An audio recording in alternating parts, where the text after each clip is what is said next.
레위라 하는 세리가 세관에 앉아 있는 것을 보시고 나를 따르라 하시니 그가 모든 것을 버리고 일어나 따르니라. 아멘. 안녕하세요. 최승윤 목사입니다. 어서 오세요.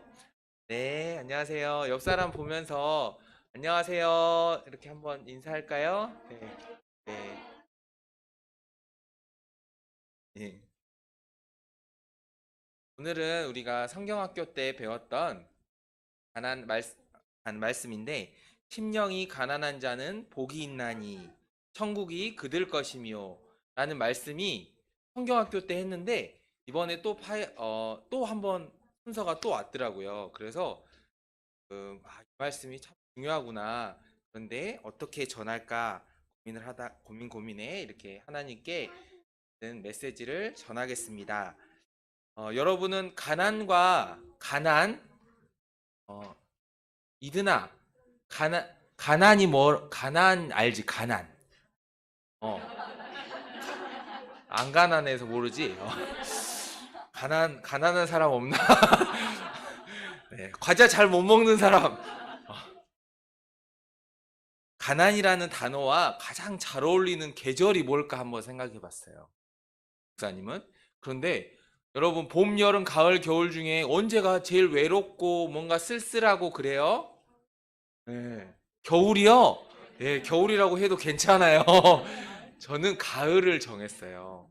자, 가을을 고른 이유는 가을은 풍성한 곡식, 또 과일 이런 것들이 나오는 수확의 계절이기도 해요. 하지만 풍성한 이면에 어떤 부분은 또 가난할 수 있어요. 물질은 풍성한데 마음은 가난할 수가 있어요. 자, 오늘 마태라고 하는 사람이 그런 사람이었어요. 여러분 마태라는 사람 알아요? 네. 알아요? 도율이? 알아요. 그렇죠. 들어봤죠. 마태복음. 자, 그런데 그 아까 나온 마태라고 한 사람이 요렇게 표현이 된 사람인데 직업이 세리였대요. 세리. 세리는 뭔지 알아요? 세리는 돈 걷는 사람이에요. 돈 걷는 사람. 저기 헌금 걷는 사람이 아니라 저건 하나님께 드리는 돈이지만 이때 당시에는 엄청 무서운 나라가 있었어요. 로마라고 하는 힘이 세가지고 다른 옆에 나라를 막 침략해서 돈 내라고 하는 나라가 있었는데 그 나라에 돈을 걷어서 내는 일을 이 세리라고 하는 사람이 직업을 가진 사람들이 했어요. 자, 마테라고 하는 이 사람이 아까처럼 막 그 이렇게 뭐지? 과일을 막 얼굴에 맞고 그럴 정도로 약한 사람이었냐? 이해를 돕기 위해서 좀 얘기하자면 사실 힘이 없고 약한 존재가 아니에요. 오히려 이 세관에 앉아 있었다고 하는 거는 돈을 거둘 만큼 힘이 센 사람이었다는 거예요. 하지만 사람들이 싫어했다는 건 맞아요. 자, 이 마태의 이름을 오늘 레위라고 하는 다른 이름을 가지고 있어요. 레위 지파라고 하는 옛날 땅을 분배받지 않은 이스라엘 땅에서 분배받지 않은 이스라엘 땅에서 넘겨주세요. PPT. 그 다른 12지파의 땅에서 영적인 관리를 담당하는 귀한 역할이었어요. 그런데 그 존경받고 귀한 역할을 하던 사람이 어쩌다가 이렇게 죄인 취급을 받고 멸시받는 세리라고 하는 직업을 갖게 되었을까요?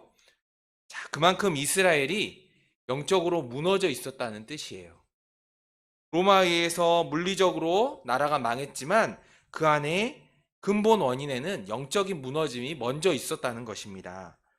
그러다 보니 제사장, 바리새인과 같은 그 지도층들은 영적인 역할을 담당한 것이 아니라 율법적인 그리고 정치적인 권력적인 돈을 모으는 그런 위치로 변질되고 말았어요.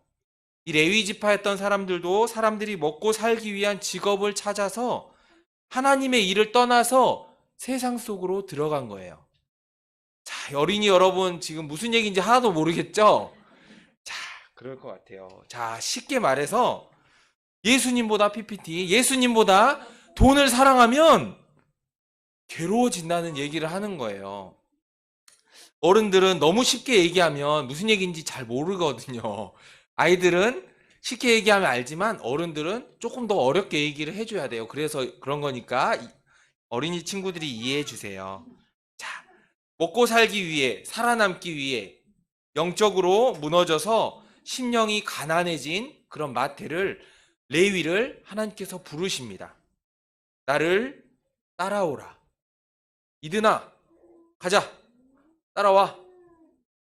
그러면 따라올까요?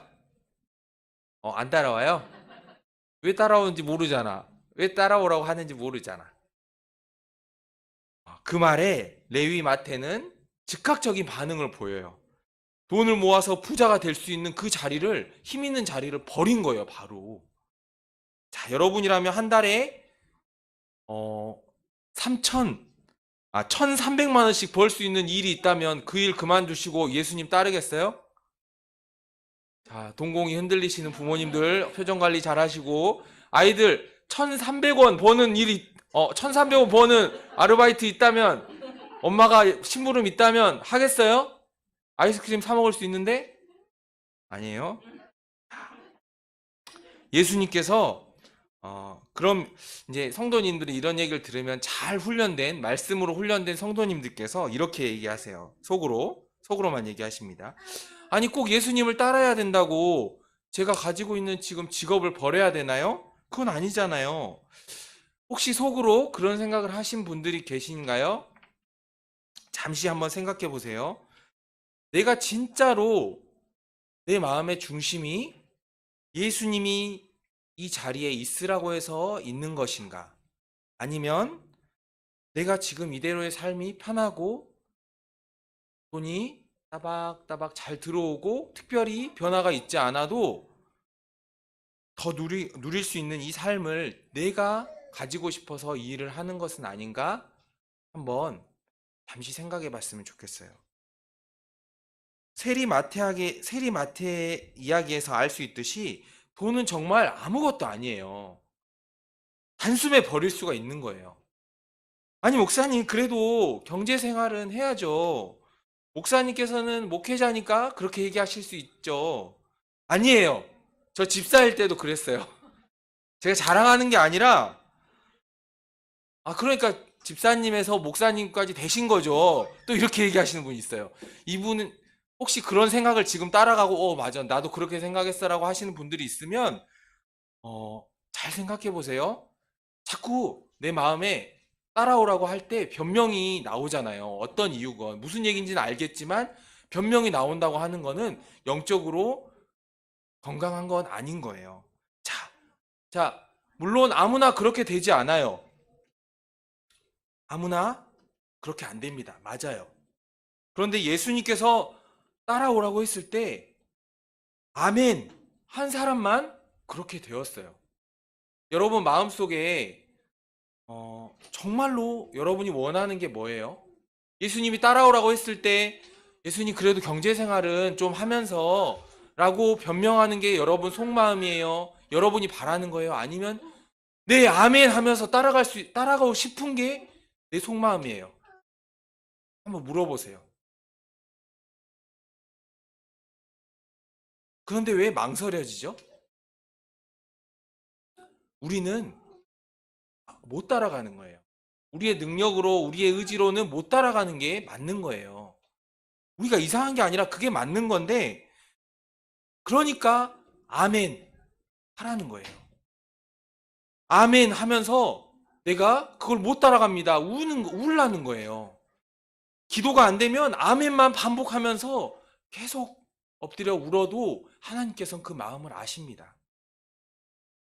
심령이 가난하다는 건 그런 거예요. 내가 할 수 있어서 내가 마음이 충만해져서 그런 것이 아니라 내가 따라갈 수 없어요. 저는 기도할 수 없어요. 세리가 성전에서 기도했던 것처럼 하나님 저는 죄인입니다. 저는 하나님을 볼 자격도 없고 이렇게 낮아져서 기도하는 것. 하나님 경제 생활보다 예수님이 우선시된다는 것을 알면서도 따라갈 수 없는 것이 저의 마음입니다. 하나님, 저의 마음을 더 부숴주세요라고 기도하는 것이 세리의 기도입니다. 남편에게 정말로 돈 벌어오라고 그렇게 바라지 마세요. 갑자기 왜 남편 얘기를 하냐고요? 남편에게 여러분이 마음속에 남편분들 안 그래도 가정을 경제적으로 책임져야 된다는 마음으로 가득합니다. 아니에요. 여러분, 목사님 몰라서 그러는데 우리 남편은 안 그래요. 아니에요. 거기에 여러분이 그런 마음을 가지고 있는 남편분들에게 내심, 또 눈빛으로 예를 들어 회사가 힘들다고 할 때 잠깐 잘리는 거 아니야? 막 눈빛이 잠깐이라도 흔들리거나 하면 그 눈빛을 보고 남편은 더 힘들어져요. 남편은 예수님께서 따라오라고 하는데 못 따라가요. 가족 걱정하느라고. 두려운 거예요. 자기도 해낼 힘이 없는데 세상이 너무나 크게 느껴지니까 자존심 때문에 티는 못 내고 별거 아닌 척 허세 부리고 있는 거예요. 저도 그랬거든요. 게으름처럼 보이는 막 게임을 하고 낚시를 갔다 온다거나 술을 마신다거나 다 이게 딴청 부리고 있는 거예요. 애들한테 너 다음부터 절대 그렇게 하지 마! 라고 하는데 막 얘기 안 듣고 딴청 부리잖아요. 그게 무슨 맞는 말인지는 아는데 내가 그거 또 해낼 힘이 없고 엄마가 하는 거 너무 조건이 완벽하고 그거 다 해낼 힘이 없으니까 딴청 못 들은 척 하는 거예요. 조금만 더 크면 이제 딴청 부리기 시작해요. 자, 거기로 피하려고 하는 그 남편분들, 아이들의 마음을 여러분이 읽어주셔야 합니다. 오늘 세리 마태의 이야기를 통해서 예수님을 만나면 우리가 게으름을 안 부릴 수가 있어요. 남편분들도. 이분들도 기댈 곳이 필요한 거예요. 기대야 충전도 하고 그래야 게으름 부리지 않고 에너지 넘치게 일을 할 수가 있는 거예요. 근데 아내분들도 육아하느라 지치시죠, 솔직히. 네. 그런데 기대면 막 짜증 날라 그러잖아요. 나도 힘든데. 그게 반복되니까, 짜증, 좀 기대려고 하는데, 뭐해? 그러니까 이게 반복이 되니까 이게 남편분들은 못 기대는 거예요. 그래서 게임하고, 그래서 낚시 가고, 그래서 집에 좀 늦게 들어가고, 막 그러는 거예요. 너무 아내분들 뭐라 하는 것 같은데 그게 아니라 이게 동영상으로 남편분들이 보고 계신 분들이 있잖아요. 그래서 특별히 얘기하는 거예요. 오늘 남편분들에게 보내는 편지입니다. 저희가 기댈 곳이 필요해요. 사람들은 누구나 기댈 곳이 필요하고 예수님이 필요하고 다 필요합니다. 남편분들도 아내분들도 심지어 아이들도 기댈 곳이 필요해요. 우리들이 아무리 기댈 곳이 있는 것 같아도 애들 크면 금방 알아요. 우리가 크면 우리 나한테 부모님한테 기대하지 어디에 기대겠어요? 라고 하지만 애들 크면 이제 우리 엄마 아빠 기댈 수 있는 존재가 아니구나. 우리 아빠 진짜 약한 존재, 불쌍한 존재구나 라고 알게 돼요. 우리 엄마 모든 걸 다 받아주는 것 같았는데 아니구나. 내가 어렸을 때 좀 이렇게 많이 혼나고 이렇게 심한 말 하기 힘든데 이렇게 좀 받아주시지 못하구나. 남편분들 살아보니까 아시겠지 않아요? 남편 기대고 살면 안 되는구나. 받아주는데 한계가 있구나. 남편이든 나든 버티고 있는 거예요. 이를 악물고 막 다리 부들부들 떨어가면서 버티고 있는 겁니다. 그러니까 오늘 본문의 세리에게 하신 팔로우 미, 나를 따라오라. 이 말이 우리 가정에게 엄청난 복음인 거예요. 엄청나게 기쁜 소식인 거예요. 서로 막 기대는데 서로 막 절로 가 했던, 서로 막 상처 주고 했던 가족들에게 이 복음이 우리 약한 가족들에게 기대는 것이 아니라 진짜 기댈 곳이, 우리 가정이 단체로 기대도 끄떡없는 그런 곳이 있구나라는 복음인 거예요. 기쁜 소식인 거예요. 따라오라고 하는 말이 무슨 말이에요? 아까 이든이에게 목사님이 따라오라고 했지만, 자, 무슨 의미예요? 이든이가 정말 예배 드리느라고 막 힘든데 목사님이 따라오라고, 너 따라와. 그래가지고 너 왜 예배 안 드려? 너 왜 제대로 예배 안 드려? 왜 목사님 얘기하는데 막 딴청 피워? 이렇게 혼내려고 부르는 걸까요? 아니겠죠? 네. 다 쓰러져 가는데 진짜 막 육아로 지치고 우리가 남편분들 회사 지치고 그런데 다 쓰러져 가는데 세리가 진짜 너무 힘든 이 미움 받아가면서까지 돈을 모으고 막 이런 힘든 상황에 날 따라와라 라고 하는데 그게 불러서 혼내려고 부르는 걸까요? 더 일 시키려고 부르는 걸까요? 로마를 위해서 일하지 말고 나를 위해서 일을 하라. 내가 돈 더 줄게. 그러는 걸까요? 아니에요. 내가 너의 힘듦을 다 안다. 내가 이제 너를 책임지겠다. 나를 따라와라. 라고 책임져 주시려고 부르시는 거예요. 자, 언제까지 영상 속에 계신 우리 남편분들 또 언제까지 버티실 겁니까? 제가 오늘 작정하고 남편분들께 메시지를, 편지를 보내러 왔거든요. 아내분에게 한번 물어볼게요. 우리 남편들이 언제까지 버티실 수 있을 것 같습니까? 예수님 진짜 만나지 않으면 우리 가정이 희망이 없어요. 지금 버티고 있지만 희망은 없어요. 예수님 부르시는데 따라가지 않으면 우리가 그 짐을 다 짊어지고 평생 굴레를 벗어나지 못하고 살아야 돼요. 세상은 점점 더 많은 수입을 원합니다. 점점 더 많은 수입을 남편분이 벌어오기를 원하게 가고 있어요. 그러면서도 가정일은 가정일대로 안 도우면 이제 갖다 버려지는, 남편들 갖다 버려야 되는 그런 상황, 사회 분위기가 되어가고 있습니다. 잘 들으세요. 자, AI가 내 할 일 다 가져가 버려요. 그래서 노동력만이 유일하게 내가 가정을 위해서 일해서 돈 벌어다 주는 것이 내 존재 이유였는데 그게 없어져 버리면 나는 뭐지?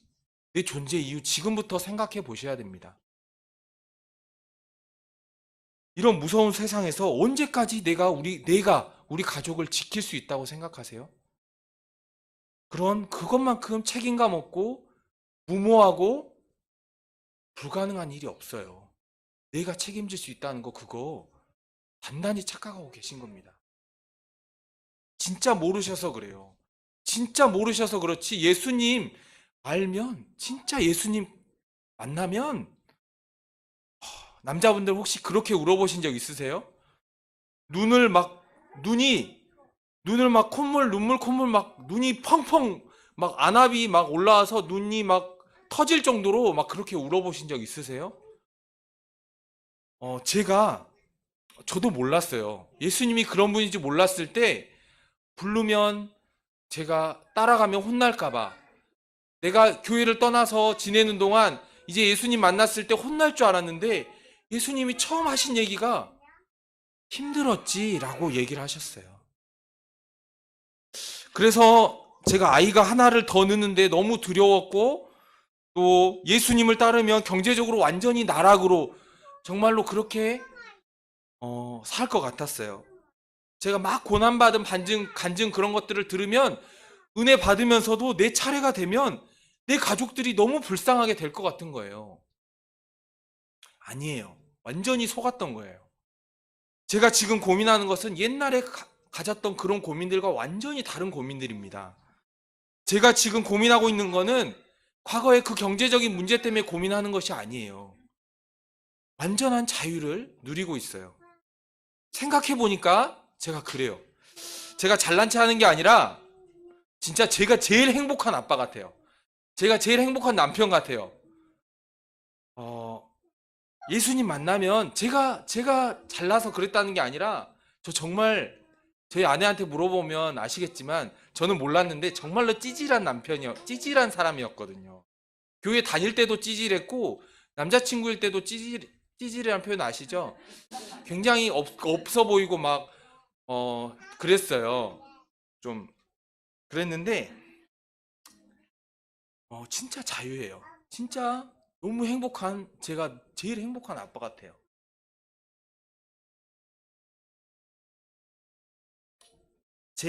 예수님 만나면 진짜 그렇게 됩니다. 진짜예요. 너 아내한테 잡혀 살잖아. 이렇게 보실 수도 있어요. 그거 오해하시는 건데, 여러분, 아무 보호가 없는 그런 자유가, 그런 걸 어디서 누릴 수 있는지 아세요? 동물의 세계에서 누릴 수 있어요. 양육강식의 생태계에서는 보호가 없지만 자유로워 보이지만, 초식동물이 자유로워 보이지만, 항상 근육을 긴장하고 있어요. 여러분 남편분들도 그러지 않나요? 언제 불호령이 떨어질지 모르고, 우리 아이들 언제 혼날지 모르고, 근육이 항상 긴장되고 있잖아요.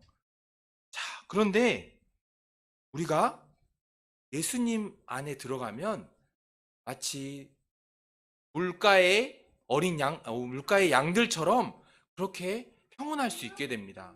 우리가 물가에선 사실 동물들이 모이는 곳이에요. 그래서 그 초식 동물들을 먹으려고 사자다 이런 무서운 동물들이 물가로 모이기 때문에 물가에서 편안히 있을 수가 없어요. 긴장하면서 물을 먹어야 되는 곳인데, 물가에서 평온할 수 있다는 것은 목자가 있다는 거예요. 지켜주는 사람이 있다는 거예요.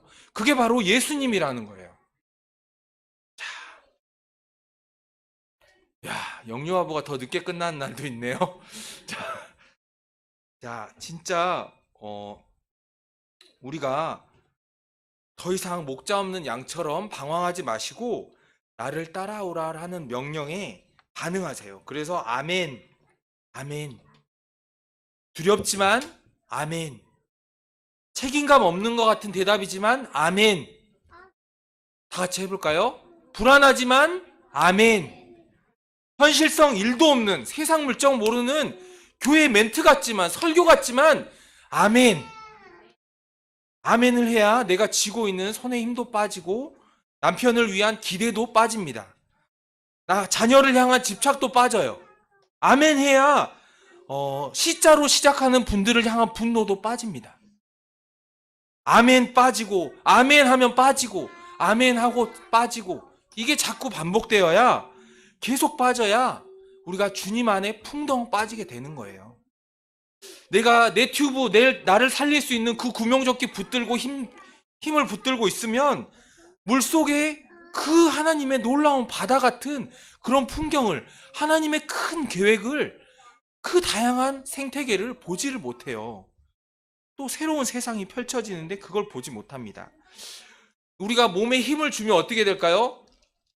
몸에 이게 빠진 것도 아니고 들어가 있는 것도 아니고 나와 있는 것도 아니고 막 허우적대면서 막 정신 못 차리면서 막 허우적대고 있는 꼴밖에 안 됩니다. 물속에 우리가 수영을 해서 들어갈 때도 힘을 빼잖아요. 그것처럼 모든 운동의 시작은 힘을 빼는 거예요. 영적인 운동도, 기도도 마찬가지입니다. 힘을 빼는 것부터가, 아멘부터가 시작입니다. 이거 내가 할 수 있을 것 같아. 그런 것만 달려들지 마시고 모든 말씀에 아멘이라고 하세요. 아멘. 나를 따라오라. 나를 따라오라. 이게 보여줄 테니까 따라오라라는 말이에요. 자, 따라와봐. 자, 봤지? 한번 해봐. 안 돼? 괜찮아. 내가 또 해줄게. 또 보여줄게. 자, 할 수 있어. 내가 도와줄게. 성령님이 도와줄게. 예수님이 함께 있잖아. 걱정하지 말고 해봐. 실패해도 돼? 괜찮아. 이것이 나를 따라오라는 말에 함축된 의미예요. 우리 다 같이 한번 기도해 볼까요? 우리 다 같이 눈을 한번 감아 봅시다. 우리 눈을 감아 볼게요. 우리 영상으로 예배를 드리는 분들도 눈을 감아 봅시다. 우리 하나님을 다 같이 불러보고 하나님 아멘이라고 기도해 봅시다. 우리가 목사님이 기도할 때 그 메시지를 듣고 목사님이 남편분들의 마음으로 기도를 준비했는데, 이 기도가 정말로 우리 부모님들, 아버님들, 그리고 믿지 않는 어머님들의 마음에 정말로 깊이 들어가는 기도가 됐으면 좋겠어요. 마음속으로 같이 따라하겠습니다. 하나님, 아멘. 제 마음 아시죠? 아멘. 저도 제 마음이 어떤지 너무 오래 감춰두어서 잘 나오지 않는 거 아시죠? 하나님께서 존재에 대해서 하나님의 존재를 잘 내가 몰라요.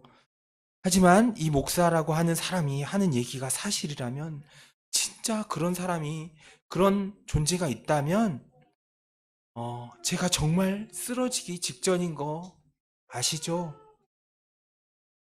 오늘 저 진짜 다 때려치고 싶었는데 이제 정말 그만하고 싶었는데 오늘 들여다보니 조금 다시 해보고 싶은 마음이 듭니다. 오늘 메시지를 들어보니 아주 조금 희망이 생깁니다. 아멘이란 말이 그렇게 위대한 말이었나요? 진짜 그렇게 하나님께서, 예수님께서는 위대한 분이신가요? 저는 그런 분을 만나본 적이 없어요. 진짜 우리를 그렇게 이해되지 않을 정도로 사랑하는 분인가요? 제 모습 이런 모습인데도 사랑하시나요? 저 아무 메시지 들어도 아무 감흥도 없어요, 사실. 그래도 계속 살고 싶긴 한데 이대로 계속 똑같은 삶이 반복되면 정말로 지쳐버릴 것 같은데 정말 아멘 하면 저를 바꿔주시나요? 한 번만 마음속으로 아멘 해봅니다. 너무 길게 걸리지 않게 과거에 많은 메시지를 들었지만 별일 없었던 것 그렇게 되지 않게 아멘 할 테니까 살아계시다면 저를 만나주세요. 예수님, 아멘입니다.